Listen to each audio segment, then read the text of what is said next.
When it comes to sales, when it comes to closing, there are words that you want to use to close, to sell more of your products and services. And there are words that you absolutely want to avoid. Today, I want to teach you something very, very practical. I'm going to teach you 27 words that you want to avoid in sales. Here we go. Number 1, to be honest with you. Have you ever heard of that one before from a salesperson? Comment below. Just to be honest with you. Right, this is the best price that we could give you. To be honest with you, or we never give this deal to anybody else. Now what happens is right after, usually, to be honest with you, what you're telling the prospect is, well, all the conversation you've had up to this point is a lie, right? Because to be honest with you, it means what? You have not been honest with me this whole time, right? You've been lying to me, is this what it is? Or how about this one? To be frank with you. It's the same idea. Or means that you have not been upfront with me, you have not been frank with me this whole time, the last 2 hours, the last 1 hour, or since I've known you, is that what it says? Don't use that word. Number 2, trust me. Have you ever heard of that one? Just trust me on this. Yeah, this is a great deal. Just trust me, man. Trust me. Usually when people have to say, oh, trust me, do you trust them? No, right? It's like, yeah, I'm a Christian, just trust me. It is such a bad word to use. If you want someone to trust you, and if you're trustworthy, do you have to tell people, trust me? No, because your action speaks louder than your words. Your action will show through. Your action will demonstrate if a prospect or someone should trust you or not. So don't use those words. Don't use trust me. Here's another one. Sorry to bother you. Sorry to bother you. Then why the hell are you bothering me? If you feel so sorry about it, let's just don't bother me in the first place. Sometimes I get these phone calls. Oh, sir, sorry to bother you. Then don't call me. Don't bother me. Like, you hang up. Why are you calling me in the first place? Why are you bothering me in the first place? Why are you wasting my time? Before you do anything, when it comes to closing and sales, usually the prospect has the power. The closer, the salesperson, doesn't have the power. In order to close, in order to be more effective as a closer, you want to flip the table around, right? There's always one party that has the higher status than the other party. You want to level that up, right? The minute you are apologizing, before you say anything, before you even propose anything, before you give them any solutions, before you find out if you can help them or not, oh, sorry to bother you. You see how that immediately puts you at a lower status? You don't want to do that. So don't use sorry to bother you. Don't have to apologize for what you sell. Don't have to apologize what you can bring to the table. Don't have to apologize if you're going to offer them something. Why? If you believe in what you do, don't apologize. Your time as a closer is just as valuable as the prospect. Just because they give you money, just because they will transact with you, doesn't mean that your time is not valuable. People only buy from you because you could help them solve a problem. That your product or service could help them solve a problem. That's it, right? It's a value and money exchange. You're not begging. You don't need to be apologizing for anything. Another one, just following up. Now, as a salesperson, have you ever used this before? Are you guilty of using these words? Sir, I'm just following up with you. We talked like 3 months ago, we talked last year. I'm just following up. The word follow up, now you might think, well, what's wrong with that, Dan? I mean, a lot of people use it. I use it all the time. The problem is this. Think about when someone says that to you. I'm just following up with you. The words follow up, it's been used for so long by so many salespeople. Automatically, it triggers a response that, oh, you're trying to sell me something. That's the problem. Last time you didn't close me, you didn't sell me. Now this time you want to sell me. Just following up, oh, I don't have time for this, right? Think about you. When someone calls you and says, I want to follow up with you. Oh my God, right? No, don't use the word just following up. Go directly, find out what the problem is. You can ask better, more effective question. Here's another word, buy. See, people love to buy, they hate to be sold. Even though they love to buy, but they don't like the idea of buying because the word buys means that, oh, it's gonna cost me money, right? I'm gonna have to spend money, right? So we do love the action, the act of buying, but the word itself triggers, oh, when you have to buy something, I'm gonna spend money on it. So don't use the word buy. Do you wanna buy this now? No. Like, ooh, like the minute. Even like you kind of want to buy it, but the word buy just triggers like a lot of like, ooh, tension. So instead, what should you say? home.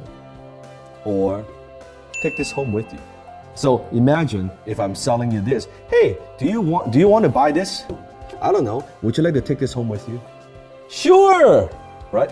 Take this. I want to take this home with me. Would you like to own this? Oh, sure. Would you like to take advantage of this? Oh, sure. Would you like to move forward? Sure. Who doesn't want to like to move forward, right? You're moving forward in life. Oh, would you like to buy this? I don't know. Let me think about it. It triggers a lot of resistance. It triggers fear. So, would you like to take this home with you? Sure.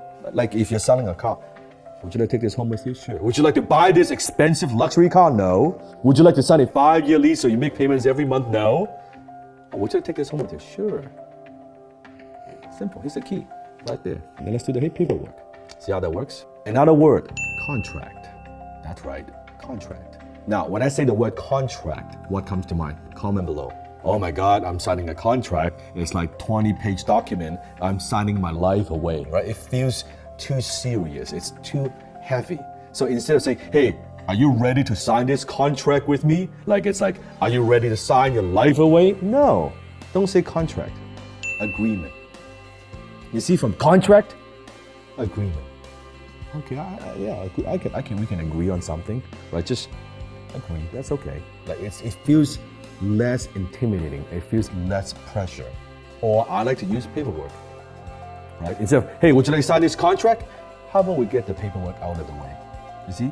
Oh, paperwork. Yeah, do you like paperwork? I don't like paperwork. Let's get it out of the way. Oh, awesome. Let's do that. What does that mean? It means same thing. You're signing the contract. You're signing the agreement. But when you say it, let's get the paperwork out of the way. Oh yeah, sure. Let's get the paperwork out of the way so we can focus on what's important. See the difference? Another one. I haven't heard back from you. I haven't heard back from you. Now, it might sound so normal. A lot of people use it. I haven't heard back from you in sales, right? But the thing is, when you ask that question, your prospect knows why you have not heard from him or her. Because they don't want you to contact them or they don't want to contact you. They already know it. Why do you say something they already know? Yeah, I have not heard back from you. Yeah, because I've been avoiding your call, because I've been not replying your text. Of course I know, right? Why do you bring that up? Automatically, it creates resistance between you and the prospect. So don't use that word. When you contact your prospect, especially the ones who have not converted in the past, when you contact them, don't make them feel guilty. Don't embarrass them. Instead, add value to what they do. It goes beyond than today's video, but add value to what they do. When you make a contact, when you do a touch point, always offer something. Always offer something. Don't make them feel guilty. Offer something. Offer something. And then when they are ready to do business with you, they'll be like, this person has been staying in touch with me for a long time and adding value. Of course, I want to do business with this person. It's a no-brainer now. Another word that you want to avoid, and that is individual. Individual. You see, individual is a very cold institutional word. It's very, very cold. Oh, I know you are a busy individual. I know you're a very successful individual. You see how it's, do you talk to your friends that way? Hey, do you want to go watch this movie together? Do you talk to your wife this way? Individual, right? You don't do that. So that's not how you talk to your friends. That's not how you talk to people that you care, right? It's an institutional word. It's a very cold phrase. Don't use it. Use more casual, more conversational words. So eliminate individual from your vocabulary. Last few words you want to avoid, and that is, we are better than, fill in the blank. We are better than our competitor. We are better than ABC company, right? We are better than him. We're better than her. No, never ever put down your competitor. Because the minute you do that, you might think, oh, we are better. We provide better service. We provide better product. Even though that might be true, even that's a fact, you don't want to say it because your prospect is thinking, of course you say that because you want my sale. You want to close this sale. You want to make that commission. Even though it is true, you don't want to say it. You want your prospect to come to their own conclusions that it is true. So never put down competitor. If anything, I would always praise the competitor. I do the opposite. When someone tells me, well, you know, what makes you better than ABC competitor? I always reply, I never say, oh, we are better than them. We've been in business longer. We have more experience. We have better people. We have better quality. Never ever say that. I would say, okay, ABC, they're good people. Have you ever talked to them? Okay, and how do How do you like them? So what's stopping you from going with them? You see, I don't have to put them down. There's a reason why the prospect is on the phone with you, even up to this point. It means he or she has not made the decision. That's why they're on the phone with you. Otherwise, they would have gone with them already. They have not made a decision. They have not pulled the trigger. It means that they're still looking. You are there on the phone with them. So don't need to put down competitors. Your prospect is thinking. All you need to do is to demonstrate that you understand their problems and you can solve their problems better than whoever your competitors are. Don't need to tell it, don't need to say it. Ask questions and find out. Those are the 27 words you want to avoid in sales or any closing scenario.